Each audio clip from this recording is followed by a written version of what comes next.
Hello मेरे प्यारे students, तो आज हम करने जा रहे हैं मैथमेटिक्स की वर्कशीट नंबर 53 और क्लास 9। सबसे पहले अपना नेम, क्लास टीचर नेम और डेट मेंशन करेंगे हमेशा की तरह, उसके बाद ही अपनी वर्कशीट स्टार्ट करेंगे। ओके, सो आज का आपका टॉपिक क्या है? टॉपिक है क्वाड्रिलेटरल।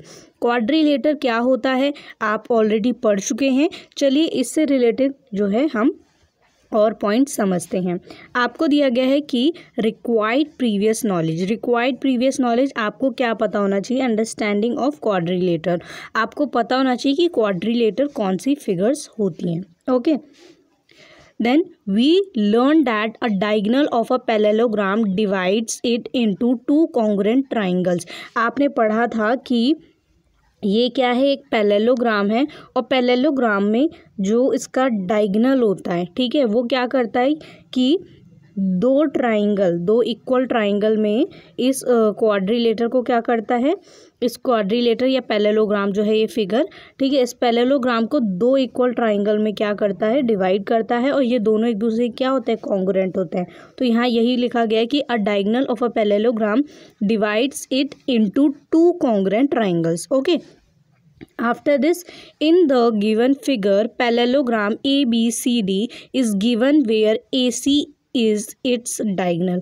जैसा आपको ABCD क्या दिया गया है? एक पैरेललोग्राम दिया गया है, ठीक है, और उसमें AC क्या है? AC जो है वो है डायगोनल। ओके, उसके बाद आपको बोला गया है कि and triangle ABC congruent triangle CDA। ABC क्या है? CDA के कॉन्ग्रुएंट है, ठीक है। अगर हम देखें तो AB और C, ये जो ट्राइंगल है वो CDA, ये इस ट्राइंगल के क्या है? कॉन्ग्रुएंट है।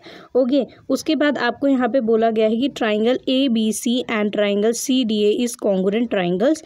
दोनों कॉन्ग्रुएंट ट्राइंगल्स हैं। Then adjacent sides and angles of triangle ABC and triangle CDA are always equal. तो यहाँ आपको बोला गया है कि जिसकी एडजेसेंट साइड्स और एंगल्स हैं वो भी हमेशा क्या होंगे? इन दोनों ट्राइंगल के ऑलवेज इक्वल, हमेशा इक्वल होंगे। ओके, जैसे आपको यहाँ पे नीचे समझा के दिया गया है, जैसे सो AB इक्वल CD। AB जो है वो किसके इक्वल होगा? AB होगा CD के equal. Okay, and BC equal AD। BC जो है वो किसके इक्वल होगा? वो होगा AD के इक्वल, ठीक है, ये वाली लाइन इसके इक्वल होगी। उसके बाद आपको बोला गया है कि in a parallelogram opposite sides are equal. आपको ब्रैकेट में बताया गया है कि जो पैरेललोग्राम होता है उसमें अपोजिट साइड्स क्या होती हैं? इक्वल होती हैं, ठीक है। उसके बाद angle BCA equal angle DCA। जो एंगल BC है, ठीक है, BCA ये वाला एंगल, ठीक है, ये किसके इक्वल है? ये इक्वल है एंगल DCA के, ठीक है, DAC,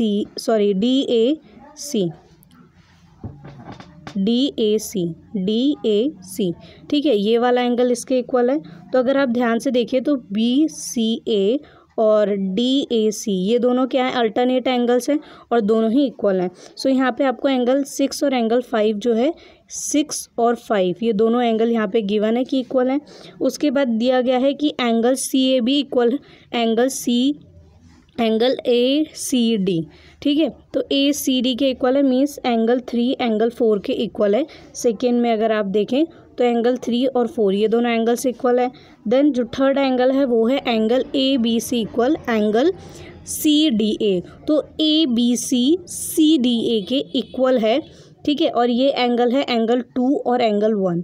ओके, एंगल 1 और एंगल 2 ये दोनों एंगल है, तो ये दोनों क्या है? इक्वल है। और इसमें आपको बोला गया है कि in a parallelogram opposite angles are equal. Opposite angles क्या होते हैं? एक पैरेललोग्राम में इक्वल होते हैं, तो ये इसके अपोजिट है और ये क्या है? इक्वल है दोनों एंगल 2 और एंगल 1, ठीक है। सो रीज़न भी आपको दिया गया। उसके बाद आपको बोला गया कि इंपॉर्टेंट पॉइंट्स। अब इंपॉर्टेंट पॉइंट्स क्या है? चलिए ये भी देख लेते हैं और समझ लेते हैं। इसमें आपको बोला गया है फर्स्ट पॉइंट कि in a quadrilateral if opposite sides are equal then it is a parallelogram. किसी भी क्वाड्रिलेटर में अगर अपोजिट साइड्स इक्वल होती हैं तो वो हम पैरेललोग्राम उसे कहते हैं, ठीक है। क्वाड्रिलेटर जो है अगर उसमें अपोजिट साइड्स इक्वल होती हैं तो उसे हम पैरेललोग्राम कहते हैं। ठीक है, example in a quadrilateral PQRS। PQRS ये जो क्वाड्रिलेटर है इसमें आपको बोला गया है कि एग्जाम्पल देके कि जो PQ है वो RS के क्या है, इक्वल है। PQ RS के इक्वल है और उसके बाद QR जो है वो PS के इक्वल है। QR PS के इक्वल है। ओके, सो यहाँ पे ये अपोजिट साइड्स है, ठीक है, और ये एक दूसरे के इक्वल है। उसके बाद आपको जो है बोला गया है कि then quadrilateral PQRS is a parallelogram. So यहाँ पे क्वाड्रिलेटर PQRS क्या है, पैरेललोग्राम प्रूव हो गया। उसके बाद सेकंड पॉइंट है in a quadrilateral if opposite angles are equal then it is a parallelogram. अब दूसरा पॉइंट क्या है कि क्वाड्रिलेटर में अगर अपोजिट एंगल्स इक्वल होते हैं, ठीक है, तो वो क्या होता है, वो एक पैरेललोग्राम होता है। तो यहाँ पे आपको एग्जाम्पल भी दिया गया है कि इन अ क्वाड्रिलेटर MNOP में आपको बोला गया है कि जो एंगल, सो यहाँ पे एंगल MNO इक्वल MPO, तो आपको यहाँ पे बोला गया है कि जो MNO है, ठीक है, एंगल कौन सा है, MNO, ये वाला एंगल जो बन रहा है, ठीक है, ये इक्वल किसके है, ये इक्वल है MPO के, ठीक है, MPO के। सो एंगल 1 और एंगल 2 इक्वल है। अगर आप ध्यान से देखें तो एंगल 1 और एंगल 2 ये दोनों एंगल की यहाँ पे बात हो रही है। ऐसे ही आपको बोला गया कि एंगल PMN इक्वल है एंगल NOP के। ओके, सो ये एंगल कौन सा है, ये है एंगल 3 और एंगल 4, ठीक है, ये दोनों एंगल क्या है, इक्वल है। सो इसके बाद आपको बोला गया है कि then quadrilateral MNOP is a parallelogram. So यहाँ पे MNOP क्या है, पैरेललोग्राम जो है आपको बता रहे कि ये क्वाड्रिलेटर क्या है, पैरेललोग्राम है। कब, अब आपको 2 पॉइंट्स बताए गए हैं। पहला कि साइड्स जो है इक्वल होनी चाहिए और दूसरा एंगल्स इक्वल होने चाहिए। अगर ये दोनों इक्वल होते हैं तो पैरेललोग्राम प्रूव हो जाता है। क्या, एक क्वाड्रिलेटर पैरेललोग्राम प्रूव हो जाता है अगर अपोजिट साइड्स और अपोजिट एंगल्स इक्वल होते हैं। ओके, ये ध्यान से इसलिए समझना है क्योंकि इसी पे बेस्ड आपको आगे आने वाली वर्कशीट्स मिलेंगी। ओके, देन आपको बोला गया कि प्रैक्टिस क्वेश्चंस जो हैं हम ये भी देखेंगे। बहुत इजी सिंपल है आज की वर्कशीट, तो ये आप खुद से भी कर सकते हैं, बट मैं आपको आंसर भी शो कर दूंगी। इससे पहले आपको कोविड अप्रोप्रिएट बिहेवियर दिया गया है, CAB message, to stay safe in the fight against कोविड-19 वियर अ मास्क। आपको एक मास्क पहनना है, ठीक है, जब भी आप कहीं बाहर जाते हैं, ठीक है, या फिर घर से बाहर भी निकलता है तो आपको बिना मास्क के नहीं जाना है। थोड़ी दूर पे जाएं या कहीं पर भी जाएं, आपको ध्यान रखना है कि मास्क पहनना है, ठीक है, और कोविड से लड़ाई के लिए आपको मास्क पहनना ज़रूरी है, हैंड वॉश करना ज़रूरी है। सो आ जाते हैं आंसर की तरफ। सो यहाँ पे आपको प्रैक्टिस क्वेश्चंस में जो है फिलअप्स दिए गए हैं, fill in the blanks with correct answer. आपको ये पैरेललोग्राम देखना है ध्यान से, ठीक है। EFGH इज़ अ पैरेललोग्राम, ये एक पैरेललोग्राम है, इसको देख के और आपको आंसर्स बताने हैं। ओके, सो आप देखेंगे 1 2 3 4, आपको 4 शॉर्ट में क्वेश्चन आंसर दिए गए हैं और आपको ये कंप्लीट करके बताना है।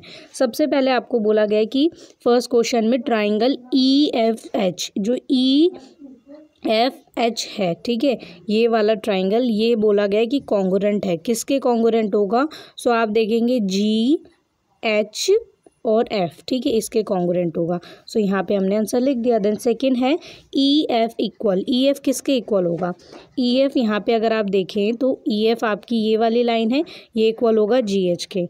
देन आपको बोला गया है कि FG, ठीक है, FG ये वाली लाइन है, ठीक है, और उसके बाद आपको बोला गया है कि ये किसके इक्वल होगा, ये इक्वल होगा HE के। देन आप जो है देखेंगे कि इसमें आपको कॉन्ग्रुएंट बताना था, कौन सा ट्राइंगल किस ट्राइंगल के कॉन्ग्रुएंट है। उसके बाद आपको बताना था कि कौन सी जो अपोजिट साइड्स हैं वो एक दूसरे के इक्वल है। और उसके बाद थर्ड और फोर्थ में आपको एंगल्स बताने कि कौन कौन से एंगल्स जो हैं वो इक्वल हैं। तो चलिए देख लेते हैं।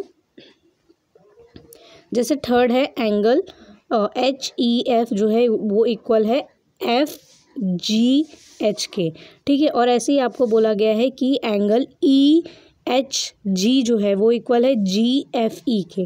देन फोर्थ में है कि एंगल EHF इक्वल है एंगल GFH के। देन आपको बोला गया है कि GHF इक्वल है एफ के। सो अगर आप इसको फिगर में ध्यान से देखें तो फर्स्ट वाला क्या है, एच ई एफ ये वाला एंगल, और फिर है एफ जी एच, ठीक है, एफ जी एस। सो ये दोनों अपोजिट एंगल एक दूसरे के इक्वल है। देन आपको बोला गया है कि ई एच जी, ठीक है, ई एच जी ये वाला एंगल, और उसके बाद बोला गया है कि जी एफ ई ये वाला एंगल। सो ये दोनों अपोजिट एंगल इक्वल है। इसके बाद जो फोर्थ है इसमें आपको बोला गया है कि ई एच एफ, ठीक है, ई एच एफ ये वाला एंगल, और जी एफ एच, ठीक है, ये अल्टरनेट एंगल्स इक्वल है। अगर आप ध्यान से देखें सो ये अल्टरनेट एंगल्स इक्वल है। ऐसे ही इसमें भी आपको बोला गया है कि अल्टरनेट्स इक्वल शो किए गए हैं आपको, ये वाला एंगल इस वाले एंगल के इक्वल है, ठीक है। क्या बोला गया है कि जी एच एफ, ठीक है, जी एच एफ ये वाला एंगल, और ई एफ एच ये वाला एंगल, ठीक है। सो यहाँ पे अल्टरनेट एंगल अपोजिट एंगल आपको इक्वल प्रूफ किए गए हैं, ठीक है, और साइड्स बता दी गई हैं, ट्राइंगल बता दिया गया है। सो यही आपको फिल करना था। ये बहुत इजी था, इंटरेस्टिंग था। आई होप सो आपको आंसर्स पसंद आए होंगे। कमेंट करके ज़रूर बताएं कि आपको आंसर कैसे लगे। बहुत सारे बच्चे कमेंट करते हैं, ठीक है, आप सभी के कमेंट का हम रिप्लाई नहीं कर पाते, लेकिन हम कोशिश करते हैं कि आपको हार्ड ज़रूर दें, ठीक है। सो बाय बाय स्टूडेंट्स।